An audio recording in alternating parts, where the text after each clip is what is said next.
Hacia las 2 de la madrugada del 3 de junio de 1991, el coche de Denise Hoover, de 23 años, sufrió un contratiempo en el que se le pinchó una rueda.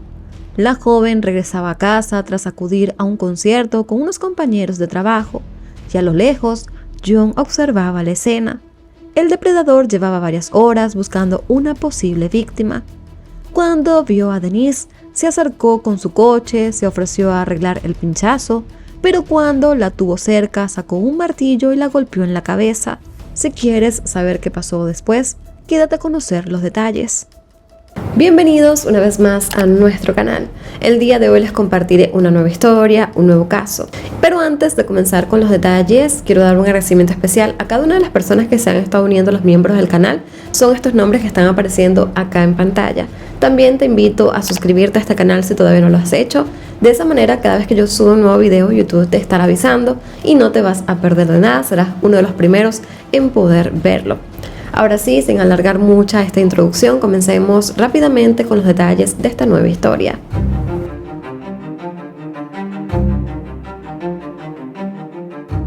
Denise Annette Hoover nació el 22 de noviembre de 1967 en Modesto, California. Era hija de Joanna y Denise Hoover, quienes a inicios de la década de los 60 se habían mudado a California desde Dakota del Sur. Denise asistió a la escuela secundaria y preparatoria en Los Ángeles y se graduó en 1985. Tras graduarse de la universidad, Denise comenzó a trabajar como camarera y empleada en unos almacenes mientras conseguía un trabajo relacionado a su carrera. Según sus seres queridos, Denise era una joven alegre, dulce, amable, que le gustaba viajar, escuchar música, leer y practicar esquí acuático. Para el momento de los hechos, la joven contaba con 23 años y vivía en Newport Beach, California, con sus padres y su hermano Jeff. Denise era imponente, de casi 1,80 m de altura, la típica chica que cuando llega a un lugar atrae a todas las miradas. También tenía una relación de pocos meses con Steven, un joven al que conocía desde hace varios años, desde que ambos trabajaron en el restaurante Spaghetti Factory, donde Denise trabajaba como camarera y Steven como bartender. Ya para el 2 de junio de 1991, Denise, de 23 años, asistió a un concierto que sería en Inglewood, California. El plan inicial es que Denise fuera al concierto con Steven, pero a última hora Steven le dijo que no podría ir porque recordó que tenía que trabajar esa noche. Así que Denise terminó yendo al concierto con Robert Calvert, un amigo de Steven. Esa noche Denise salió de su casa vestida con una chaqueta, un vestido oscuro, medias negras, tacones altos y pasó a recoger a Robert. Luego condujo hasta el estacionamiento del concierto, donde ambos bebieron vodka con jugo de naranja antes de entrar al show. Durante el concierto, Robert y Denise solo compartieron un vaso de cerveza, pero después del concierto se fueron a un resto bar en Long Beach, donde Denise tomó otros 2 vasos de cerveza. Tanto Robert como Denise se quedaron hasta la hora del cierre del local y alrededor de las 2:05 de la madrugada, Denise dejó a Robert en su casa y luego se dirigió a la suya. Robert afirmó que Denise no parecía estar ebria al momento en el que la dejó en su casa. Más tarde, la mañana del 3 de junio, cuando Joanna se despertó, fue a la habitación de su hija, pero vio que ella no estaba en su cama y lo primero que pensó fue que Denise se había quedado a dormir en casa de Tammy, que era una de sus mejores amigas.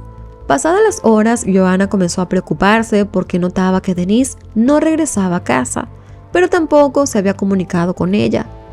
Llegada la tarde, decidió llamar a Tammy y descubrió que Denise no había dormido en casa de Tammy y su preocupación aumentó aún más. Joanna decidió llamar a todos los amigos de su hija, pero nadie sabía nada de ella. La última persona en verla había sido Robert, quien posteriormente contó a los Hoover todo lo que hicieron él y ella aquella noche. Rápidamente, Joanna denunció la desaparición de su hija y mientras se iniciaba una búsqueda de la joven, la familia y amigos de Denise organizaron una búsqueda voluntaria. Esa misma noche, Tammy junto a Debbie, otra amiga de Denise, salieron a buscarla y cerca de las 10 de la noche encontraron su auto en la autopista 73 justo antes de la salida de Newport Beach. El auto tenía una llanta pinchada, estaba con las puertas abiertas y las luces de emergencia encendidas. pero Denise no estaba dentro. Además, no se pudieron encontrar sus pertenencias. Por lo que se pudo ver en el pavimento, el pinchazo de la llanta provocó que Denise tuviera que maniobrar el auto y dejó marcas de derrape en la autopista. La zona donde se encontró el auto de Denise estaba bastante iluminada por la noche y cerca habían varias cabinas de teléfonos, así como gasolineras, restaurantes y un hotel.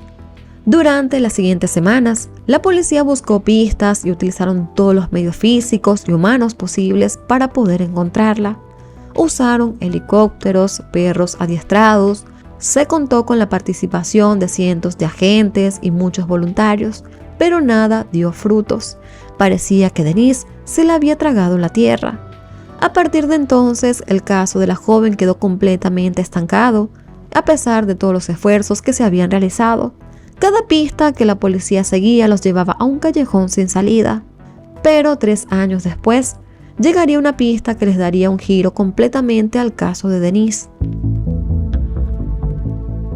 El 9 de julio de 1994, Elaine y Jack Kerr, una pareja de jubilados en Arizona que querían montar una tienda, decidieron comprar pinturas y otros materiales al mayor y contactaron a un vendedor de nombre John Joseph Famalo, quien tenía 37 años de edad y quien les dijo que unos 6 meses antes se había mudado a Prescott Valley en el condado de Yavapai, Arizona. Cuando los Kerr acudieron a la propiedad de John, hubo algo que les llamó la atención, sobre todo a Elaine. En el patio trasero había un camión de mudanzas que parecía estar abandonado ya que tenía maleza en las llantas. Al ver ese camión allí, Elaine sintió que algo le atraía. En sus palabras, era como si un espíritu la empujaba hacia allá, así que ella siguió su instinto y decidió anotar la matrícula del vehículo. La pareja conversó sobre el tema del camión y el presentimiento de Elaine, pero concluyeron que quizás el vehículo era robado, así que decidieron pedirle el favor a un amigo suyo que era policía. Cuando el agente revisó en el sistema de los datos del camión, pudieron confirmar que efectivamente se trataba de un auto que había sido robado unos 6 meses atrás. Tras la denuncia, el 13 de julio de 1994, el ayudante del sheriff acudió a la propiedad de John para averiguar lo que sucedía.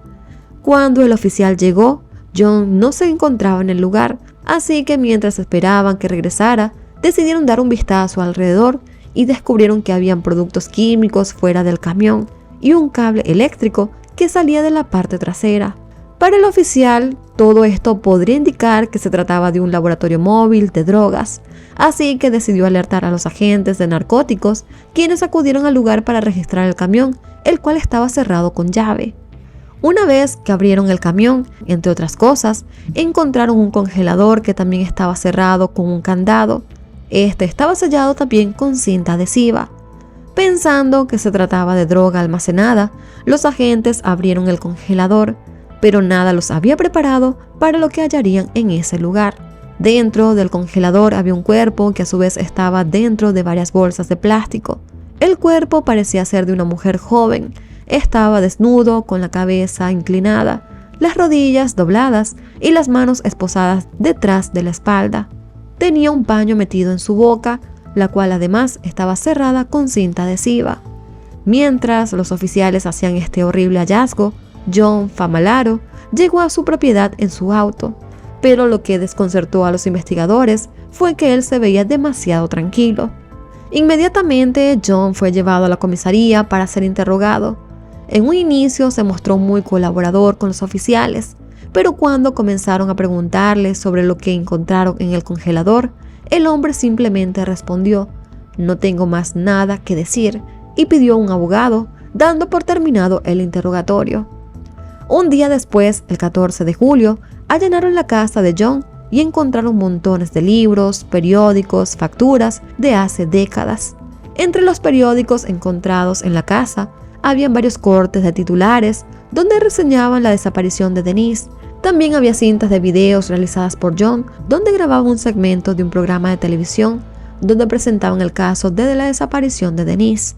Pero lo más importante para la policía fue el hallazgo de cajas cuidadosamente organizadas y que además estaban apiladas donde habían varias pertenencias de Denise Hoover. Allí se encontró su billetera con sus tarjetas bancarias. Estaba su licencia de conducir, su maquillaje, un bolígrafo, las llaves de su auto, entre otros artículos. También se halló la ropa de Denise que llevaba la noche de su desaparición, su chaqueta, su vestido oscuro y los tacones altos, además de su ropa interior. La policía también encontró un martillo y unos jeans de hombre llenos de sangre, pero además de todo lo anterior, también se encontró una especie de habitación subterránea que estaba oculta en la parte trasera del sótano de la casa, lo que hizo pensar a la policía que quizás John habría tenido más víctimas. Tras realizar todas las averiguaciones pertinentes, se confirmó que el cuerpo hallado dentro del congelador efectivamente le pertenecía a Denise Hoover, y con esto las esperanzas de sus seres queridos de encontrarla con vida se desvanecieron. Los detectives determinaron que alrededor de las 2 de la mañana del 3 de junio de 1991, Denise se quedó accidentada en medio de la carretera, después de que se le pinchara su llanta, por lo que John llevaba horas por la zona buscando una víctima, y allí apareció ella. Cuando Denise se detuvo en la vía, John se acercó y se ofreció a ayudarla, pero al acercarse la golpeó en la cabeza con un martillo. Luego, mientras ella estaba inconsciente, la subió a su auto y la llevó a un almacén de pintura donde abusó sexualmente de ella. Y una vez que terminó, tomó de nuevo el martillo y le propinó otros 30 golpes en su cabeza, acabando así con su vida. Y en este almacén también se encontraron rastros de sangre seca. Después de asesinar a Denise, John quizás pensó en deshacerse del cuerpo, pero decidió que lo guardaría quizás como una especie de trofeo. Antes de que comenzara el rigor mortis, John le quitó toda la ropa y la metió en un congelador. Luego guardó el arma, la ropa y todas las pertenencias de Denise en una caja. Posteriormente, cuando tuvo que mudarse a Arizona para cuidar de sus padres, John decidió trasladar el congelador y todas las cosas de Denise para tenerlas con él. Así que se cree que la razón detrás de este crimen fue netamente sexual, y un punto importante es lo reprimido que había sido John Famularo durante toda su vida. John Joseph Famularo nació el 10 de junio de 1957. Él había nacido en Nueva York y era el tercer y último hijo de Ann y Angelo Famularo, una ama de casa y un veterano de la Fuerza Aérea de Estados Unidos. Cuando John tenía cerca de 1 año de edad, la familia se mudó a Santa Ana, por lo que creció toda su familia allí junto a sus 2 hermanos, Warren y Marion. Los Famularo eran cristianos fervientes, estrictos, conservadores. Desde muy pequeños enseñaban a sus hijos ciertos modales y educación, y si alguno de ellos hacía algo mal o cometía un error, eran reprendidos físicamente con un cinturón. Los niños tenían una relación un poco más cercana y amorosa con su padre, pero una relación bastante difícil con su madre, Ann, principalmente por sus exigencias y abusos que no solo cometía hacia los niños, sino también hacia su esposo. Además de golpearlos y reprenderlos bruscamente, Ann amenazaba a sus hijos con que sus almas se irían al infierno si llegaban a pecar. Les infundía un miedo irracional y los intimidaba. Esta mujer era sumamente controladora, controlaba la vestimenta de los niños, seleccionaba las clases que veían en la escuela, revisaba sus pertenencias a ver si encontraba algo extraño e incluso llegaba a escuchar sus llamadas telefónicas en secreto. Además de esto, Ann era la típica señora metiche y cascarrabias del vecindario. Era muy conflictiva, siempre se intrometía en los asuntos de los demás y muchas veces desataba su ira por cosas irrelevantes. Toda esta actitud de Ann aisló a la familia Famularo de los demás vecinos. Los niños del vecindario no tenían permitido jugar en casa de los Famularo y los niños, por lo tanto, no eran bien recibidos en las casas de los vecinos. Las pocas interacciones que tenían los niños Famularo con los demás niños era cuando iban a la iglesia todas las semanas, pero aún así Ann les exigía estar quietos y tranquilos. Unos años antes del nacimiento de John, había ocurrido la Guerra Fría y Ann tomó postura, era fervientemente anticomunista. Toda esta ideología la llevó a desarrollar una compulsión por acumular cosas. Ella creía que necesitaban acumular comida y productos de higiene para sobrevivir a una posible invasión rusa. Debido a esto, el interior de la casa siempre era un total desastre. Según dijo el mismo John, él recibió poca atención de su madre, quien siempre estaba centrada en su hijo mayor. Por su parte, su hermana Marion intentaba protegerlo y era quien lo ayudaba con sus tareas escolares. Debido a la falta de socialización, John particularmente comenzó a sufrir de bullying en la escuela. Era un niño muy solitario y sus compañeros de clase lo apodaron como Femalaro, porque decían que era un niño afeminado y dulce.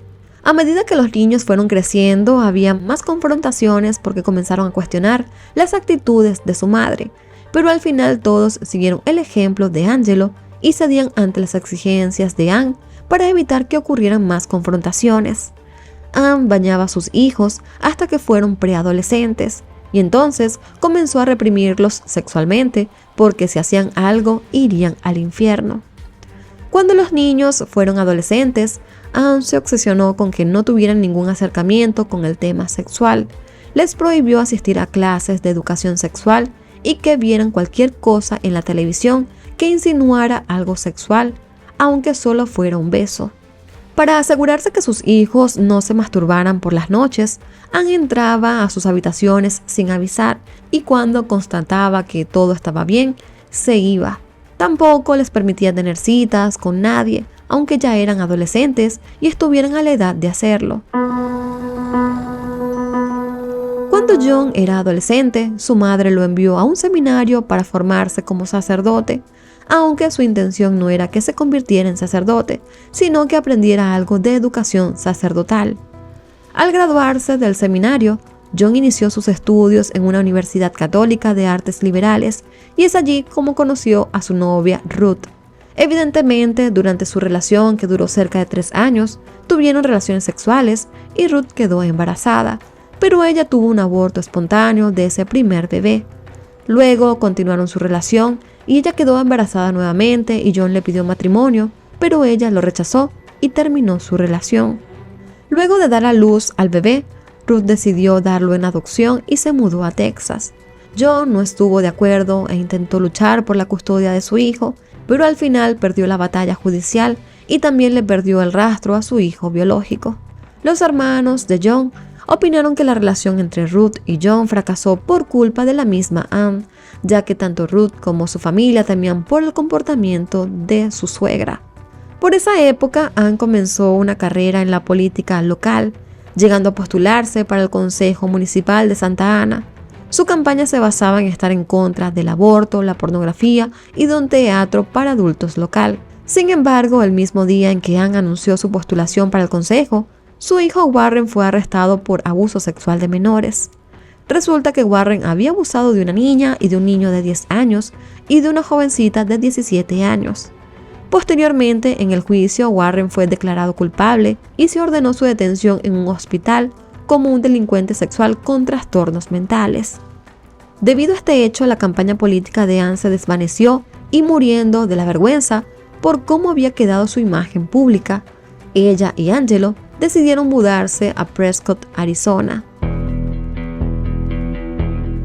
Durante ese tiempo, John había estado viviendo con su abuela materna porque había decidido estudiar varias carreras en varias universidades, pero no terminó ninguna. Cuando Anne y Angelo se mudaron a Prescott, él decidió quedarse con su abuela, con quien sí tenía una buena relación.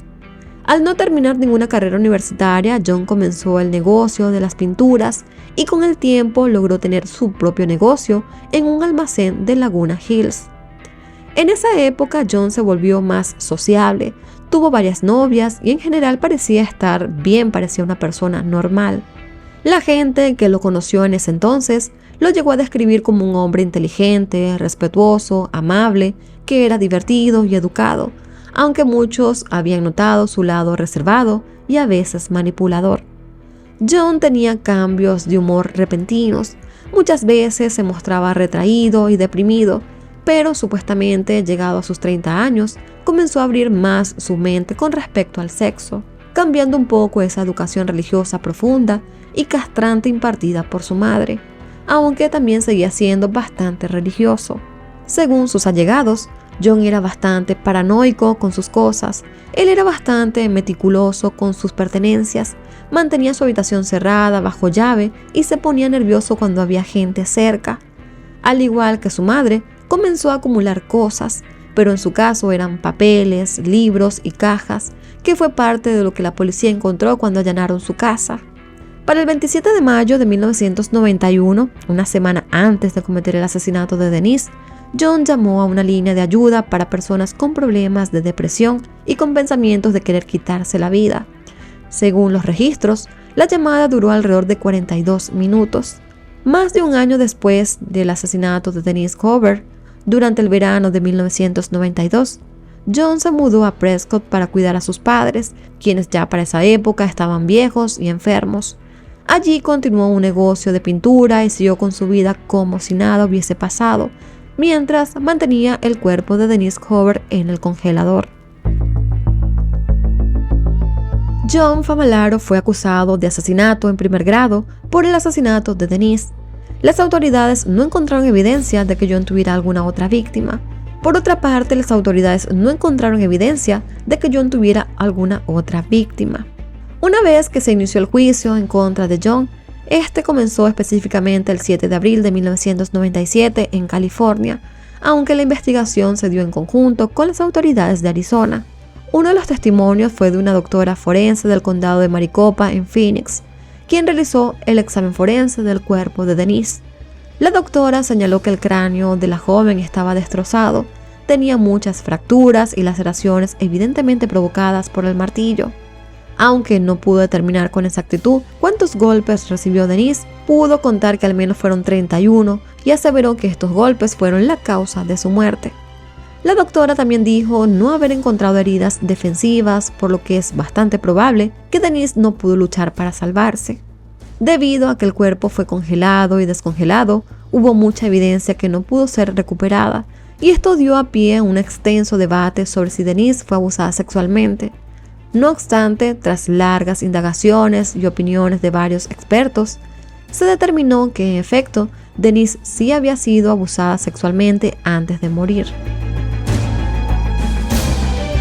Durante el juicio, la fiscalía dio a conocer dos testimonios de dos exparejas de John que evidenciaron su mente abierta o más bien retorcida con respecto al sexo cuando fue adentrándose a sus 30 años. Para 1987, John estaba saliendo con una chica llamada Cheryl. En esa época, ambos hicieron un viaje a Nueva York y se hospedaron en un hotel. Una mañana, mientras jugaba a luchar en la cama, John esposó a Cheryl desnuda a la barra de la ventana. Luego abrió las cortinas y tuvo relaciones sexuales con ella. Le tomó fotos y después salió de la habitación y la dejó allí desnuda durante varias horas. Cheryl dijo que en todo momento John estuvo riéndose y cuando regresó a la habitación para quitarle las esposas, seguía haciéndolo. La mujer explicó que ella no consintió que John la esposara como parte de algún juego sexual y que en realidad él hizo esto sin haberlo previamente hablado y sin que ella se lo permitiera. Cheryl relató que quedó completamente traumatizada y sin poder hablar. John intentó contentarla, siendo amoroso y tratando de calmarla después de lo que había pasado. Cheryl contó que tenía demasiado miedo y solo pensó en fingir que todo estaba bien y seguirle el juego a John, por lo que quedaba de viaje, para ella finalmente regresar a su casa en California, sana y salva. Luego de llegar a California, ella decidió terminar su relación, aunque para 1991 retomaron el contacto y continuaron teniendo una amistad. Cuando la defensa de John cuestionó a Cheryl sobre las fotografías tomadas por John, en las que ella se veía esposada y aparentemente sonriendo, Cheryl dijo que no recordaba muchas cosas, ya que había bloqueado gran parte de lo que había sucedido, porque esto le había dejado un trauma. Cheryl dijo en el tribunal que a raíz de este suceso, ella tuvo muchos problemas para relacionarse con los hombres. Para marzo de 1989, John tenía otra relación de casi un año con Nancy. Una noche, ella pasó a ver a John a su casa y estando en su habitación, comenzaron a besarse. Luego de varios minutos, Nancy le dijo que tenía que hacer algunas cosas y debía irse, pero John se negó a que ella se fuera. El hombre la empujó contra la cama y Nancy se golpeó en la cabeza con una estantería. La mujer insistió en que debía irse rápido y él decidió subirse sobre ella. La joven intentó luchar contra él durante al menos 15 minutos, pero John logró inmovilizarla y esposar sus muñecas a la cama. con unas esposas que él tenía en la espaldar de la cama. John le abrió las piernas a Nancy y le bajó los pantalones que ella tenía. Nancy comenzó a llorar y lo amenazó con denunciarlo por violencia. Y esa fue básicamente la única forma en la que logró que John se detuviera. Nancy relató que salió de la habitación con las muñecas mayugadas y dio por terminada su relación con este hombre, pero luego de unos 4 meses volvieron a hablar. John le dijo a Nancy que lo de las esposas era un juego sexual maduro, que ella no entendía, pero que él no esperaba que ella reaccionara de esa forma. Nancy y John continuaron su relación e incluso John le pidió matrimonio a inicios de 1991. Sin embargo, para junio de ese mismo año, Nancy decidió romper su compromiso. A pesar de todas las pruebas en su contra y de haber hallado el cuerpo de Denise en su propiedad, John decidió negar todo.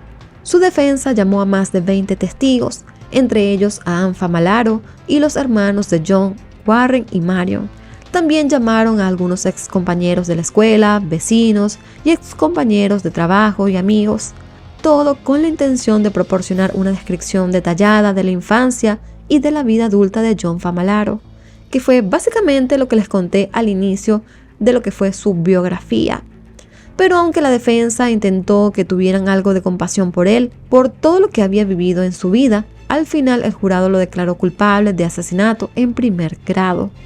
Posteriormente, John Famularo fue condenado a pena de muerte en California y se ordenó su reclusión en el corredor de la muerte de la prisión estatal de San Quintín. Durante los años siguientes, John y su defensa buscaron apelar la condena en diferentes instancias, pero en el año 2011, el Tribunal Supremo de Estados Unidos ratificó su sentencia. Actualmente, John Famularo tiene 67 años y está a la espera de su ejecución, la cual es bastante improbable que pueda suceder, ya que a pesar de que California tiene vigente la pena de muerte, las ejecuciones han estado suspendidas desde el año 2006, cuando un juez consideró que la inyección letal de 3 drogas que estaban siendo utilizadas en ese momento causaba un sufrimiento inhumano. El padre de Denise dijo en una entrevista en el año 2016 que John morirá de viejo en prisión antes de que pueda ser ejecutado. Y en la entrevista, Joanna también añadió que muy probablemente ellos mueran primero que John.